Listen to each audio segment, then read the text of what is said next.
All right, I know so many of you out there want to get an RTX 50 series graphics card or maybe an AMD RX 90 series graphics card. When they launch, and of course availability, I'm already hearing, at least for the 5090 and 5080, absolutely terrible. So how do you go about getting one of these GPUs and actually beating the bots? What's going to give you the best opportunity to do so? Welcome back to PC Builder, by the way. I'm Jason. Let's go through step by step the things that you should be doing in order to ensure that you have the best chance. Now, starting off, I just want to be totally honest with you. We are hearing that, again, 5090, 5080 availability is absolutely horrific, way worse than the 4090 was in the previous generation. You could maybe even call it a paper launch. You could do everything correctly right now and still not be able to get one around launch. You still might have to wait months and months until they come back into stock. But if you want to have the best opportunity to get one, let's talk about what that is. And this could even be good for like the 5070 Ti, the 5070, the AMD RX 9070 XT and 9070 when they come out as well. All the listings are up right now that I can see, at least in the United States. What retailers should you be looking at? Well, in the US, Best Buy sells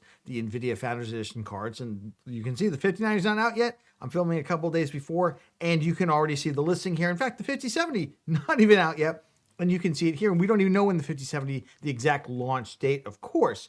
And then, of course, at Newegg, we've got like all the listings for all the partner cards. You can see them here. Now, there's two different ways at Newegg to look at these listings. One is to go through the navigation system here and go through graphics cards and get to the 5090 here. And this is really helpful. I also did this just by putting in 5090 into the search. The problem here is it also, Amazon does this. Newegg, I don't recall, has a history of doing this, so this is new. They're now suggesting products to you. So these are all 49. At first I was like, oh my gosh, add to cart. These are all 4090s. This is just stuff that they are suggesting. So I would not necessarily use the search box here. I would go ahead and just go through their little navigation here, go to menu, components and storage, and then go to GPU graphics and then GPU video graphics cards. And then I would just use the checkbox right here.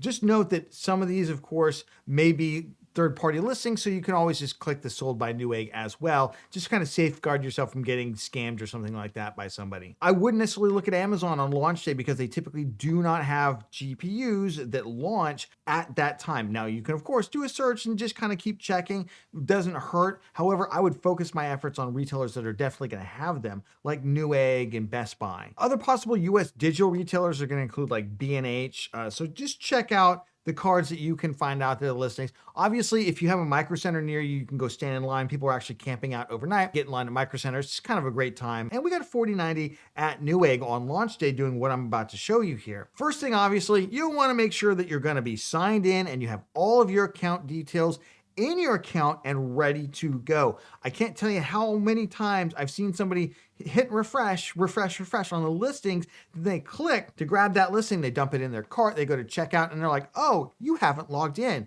Now you have to log in. That's just precious time wasted. Again, you're gonna be competing with checkout bots, with literal bots out there that aren't gonna make that mistake. And so every time you waste a couple seconds here, a couple seconds there, it's like taking that GPU right out of your shopping cart and just pitching it right back to the bots. We don't wanna do that. So the first thing I would do is I would definitely make sure that you're signed in and your account details, including your credit card information, your shipping information, are all ready to go. Okay, so now I'm actually signed in, which is good.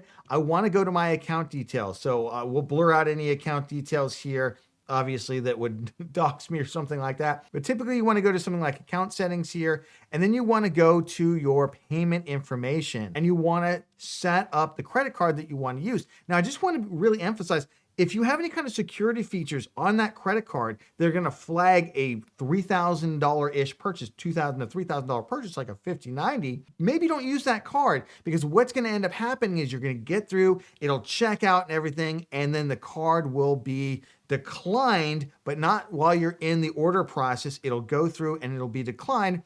And then you'll have to basically replace the order. As far as the bank is concerned, oh, what's the big deal if you could just, buy it again now that we've approved it, after you've kind of approved it through a text message or something like that from your bank. But the big deal is it's just not going to be available anymore. There won't be any more 5090s. So just make sure that you don't have any kind of security features on that card. If you're concerned about it, I would use a different card if you can, or call your bank, make sure that Newegg or B&H or something, tell them you intend to make this big purchase and they cannot reject it. So just make sure that that's all set and ready to go. The other thing I would do is just make sure you're ready to check out. And honestly, I would do something like this. Buy some thermal paste.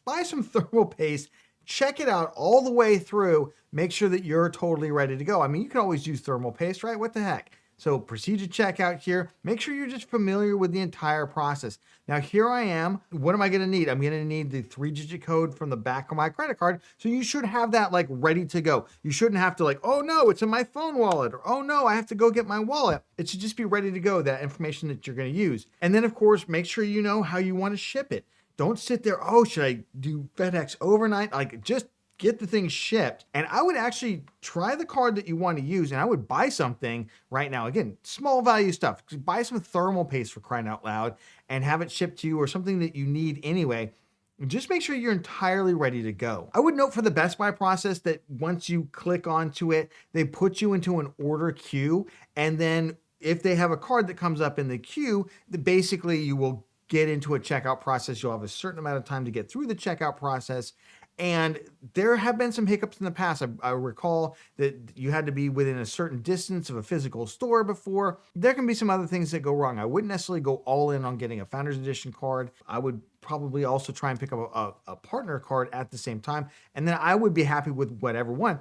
If you're going to go all in on a Founders Edition card, no matter what, I mean, for 5090 is probably unrealistic. 5080 probably unrealistic. 5070 Ti or 5070, maybe that's a better strategy. And then of course, once you're actually able to check out, once you get the card, you should woohoo, but don't go too far away from your email. Don't go too far away from your PC. Oftentimes things can actually go wrong in the order process. Maybe that you need to update your credit card information. Maybe something went wrong. I've had several orders at Newegg, for instance. They'll send me an email and say, hey, you got to fix your credit card information. Your bank, for whatever reason, has declined the card. And then I get in there and add a different card. So I would just kind of keep checking my email, keep my eye on the order process, make sure it's kind of proceeding through that process. And if there's any hiccups, then you can fix it. And then in terms of when should you start refreshing the pages and have all this set up, I'd have my whole setup with each of the listings that I'm looking for, or the big thing of all the listings. And I would start refreshing those 5 to 10 minutes at least before they go live. And then I would do it about every 15 to 20 seconds.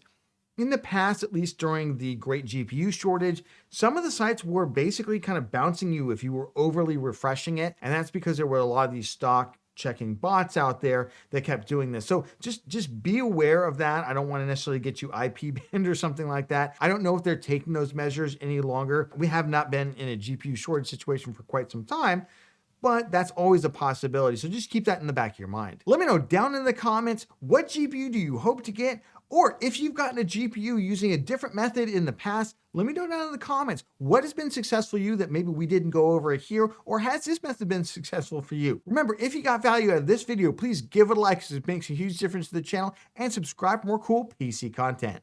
And we'll catch you on the next one.